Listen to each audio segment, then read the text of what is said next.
ఆరోగ్య సమస్యలను తగ్గించే ఆహారాలు: జ్వరం, కొబ్బరి నీరు. పొడి చర్మం, అవకాడో. దగ్గు, పైనాపిల్. నోటి దుర్వాసన, యాపిల్. వికారం, అల్లం.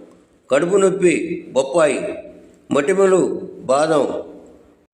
కండరాల వాపులు, పసుపు.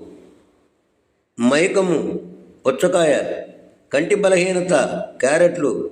రక్తహీనత, పాలకూర. పైనస్ ఇన్ఫెక్షన్స్, ఎల్లుల్లి.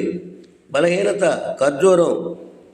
కొవ్వు, కాలేయం, దుంపలు. నిద్ర సమస్యలు, కివి. అరుగుదలకు, మిరియాల టీ. కీళ్ళ నొప్పి, వాల్నట్స్. రోగనిరోధక వ్యవస్థ, పుట్టకొడుకులు. గుండెల్లో మంట, కొలెస్ట్రాల్, ఓట్స్.